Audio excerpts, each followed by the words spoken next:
So let's talk about this interesting turn of events. The future of the Amazing Spider-Man universe is a phrase I never thought I would say after 2015, but here we are, everybody. Here we are. Telling you, Oh, time's a flat circle. Okay, so here's the thing. One thing I think everybody can agree upon is after you see Spider-Man, you're like, man, Andrew Garfield, right? Like, that dude, He brought everything back to this role. yeah, he cared. Like, you could see the love in his eyes. Like, he was there. And then we've heard rumors before this film that Sony might be interested in bringing him back. But again, he only clearly came back because of the trust of Marvel Studios. So I don't know what Sony could do unless Marvel Studios is involved, right? Like, I mean, I don't know. Pascal must have played a part in this. oh, she definitely did. Uncle Avi was the one that I think was kicked out of the meetings, right? Like, Avi, get the hell out of here. Nobody wants to hear what you're saying. Like, he's like, fine, I'm going to wait till the premiere and then put a credit in myself.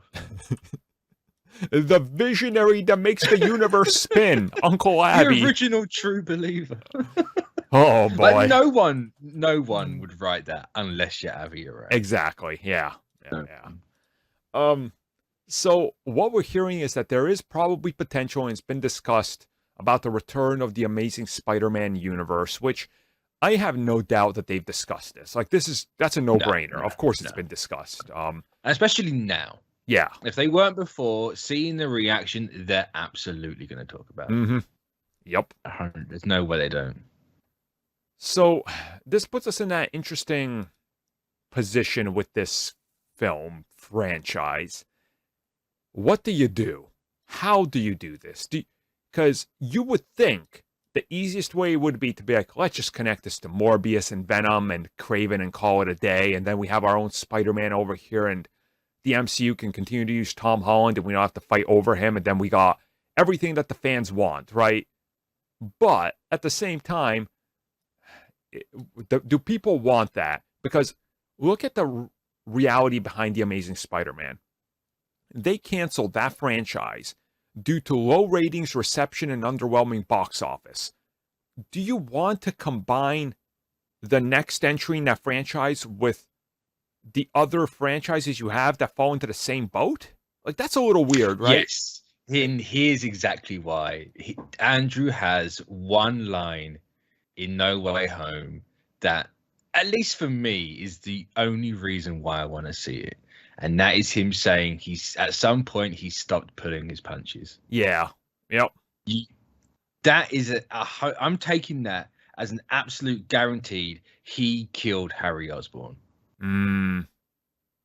So make that movie.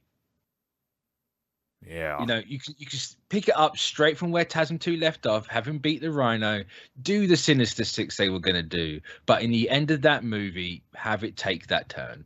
I mean, remember Garfield even said he's heard that the Sinister Six project is still in development and he's excited to see what happens.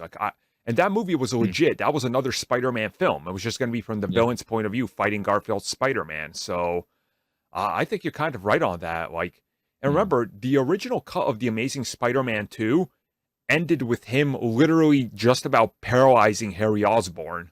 Like, it was deemed literally too dark when they screened it. They were like, oh, we got to cut around this and reshoot some of this. So I would honestly just go back and do it. Please. Yep. Please. I like it. As long as it's good, I'm fine with it. Because and they can, just use the people you got for No Way Home. Like they got Andrew's version of Peter. Like just do them. Right, it's a one and done. You knock it out. You give him the send off. You're done. Yep. And that's all you need. I'm up for all of this. Quite honestly, like it would all work for me personally. I just think there's something that you can do with this universe and bring it back. And a part of me is also like the part that's like I don't want them to keep squabbling over Tom Holland as Spider-Man. Like just just do this and continue this over here, and everybody has quite literally now grasped the idea of variants and alternate universes. Like, I remember originally for TASM 1 and 2 in interviews, they'd be like, So why haven't we seen the Daily Bugle? They'd be like, well, people would be really confused if the Daily Bugle was to even recast a new J. Jonah Jameson. Or could you imagine if we brought back J.K. Simmons? People wouldn't understand. It's like, not everybody's an idiot. Like, stop, you know? It's like, and I think this general audiences have grown smarter over the last 20 years. Yeah. Yep. Like, yes, maybe 20 years ago it would have been a bit weird, but the concept's not new and it's not scary anymore. Yeah. Like, people know. Like, I still remember some 20-ish years ago when the Texas Chainsaw Massacre with what's her name? Jessica Biel came out. I remember the marketing was it uses the original footage and puts it into the film. And people in my school were literally like, bro, I saw the film. I can't believe they showed him as they're holding the camera and he's cutting into them. I'm like, you all can't actually be this stupid. Like, but they legit believed it. Like, we've grown to know if it's like based on true events or real. It's like, no, it's not. Like, it's the tiniest sliver of truth. But again, people have grown to kind of accept it. Mind you, not all people, because there's still people that are like, they put up a 5G tower. Oh no, my spoon is going to turn into a transformer. Sure. All right. But most of us intelligent people, or at least functioning humans, have figured out, life. So we can accept. And especially after this movie, the amount of people that have seen it, like, people know there's a difference in these characters. Yeah. And there's different universes. Like, just there's rumors about it's not necessarily going to be like a TASM 3. Is that Andrew's going to be in a supporting role in other projects? Fine, but ideally, I'd rather have TASM 3. Same, yeah. I can't believe I've come this. This is character growth for us as well. Oh my god! Yeah. I've gone full circle on this. Started off on the side of TASM 2. Now I'm like, actually, you know what? It's kind of I'm back here now. To fix the. In fact, remake TASM 2. Fix the villains, and that movie's good. I mean, that's all you do.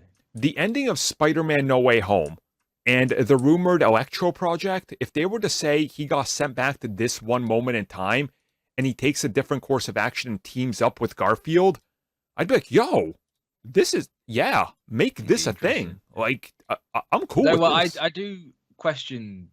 That's a decision where it's like, did you even watch your own movie, Sony? It doesn't matter, honestly. It's like, do you know what you did to Electro at the end of No Way? You were very clear with the use of the word cure and cured, implying no more. Mitch. This is Sony, okay? Is he going to fall into another vat of eels? What color is he going to turn this time? Or is he just stay Jamie Foxx? He's like, no, I'll do the eels, but I'm staying Jamie Foxx. 100% staying Jamie Foxx. Good. I can take that. Is that something else you can do? Like, you've created 5 different new timelines. Yeah. Yep. You still have the ones from the original ones because Maguire and that guy will go back there. So what do these new 5 look like? Mm-hmm. I want to see. Yeah, there's so much that I think that they can explore that has a legitimate potential to reveal like all these intricate and interesting new angles that they could take, right? That I don't think you need to just kind of do the same thing over, just pick up exactly what you pick up. Like, you could do something legit really interesting and go back to this universe and give the fans what they want this time, right? And you hope they do. You never know because they are Sony. So but Sony seems a bit different. They are a bit different now, yeah. Whether it's like they needed the Feige guidance, they're learning. They've literally found Feige. Like they're born again. I'm just hoping that this just shows that they don't need Holland. Like, as you said, like, you can do Spider-Man without Holland. You have plenty of other Spider-Men to do it. And people will go and see those Spider-Men. Yep. Because let's be honest, you have these like box office analysis being like, why is Spider-Man making so much money? I'll give you 3 reasons why. Yeah. It's not difficult to figure out. Like, West Side Story tanked because no one wants to go see a remake of West Side Story. I right can't now. believe they even were stupid enough to do something like that. But yeah, like, does it look good? Yeah, it looks fantastic. It does. Can't wait to see that movie. Am I gonna risk my life for it? Fuck no. Yep, and that's the problem. No. Sorry, Spielberg. Nah, not right now. I will go risk my life for the Spider-Mans though. Mm-hmm. So, look, when we hear more, I will not be shocked if we start hearing rumors or the big trades reporting on such things as well. And when they do, we'll talk more about it and what's happening because, of course, it'll be a big topic going forward if anything does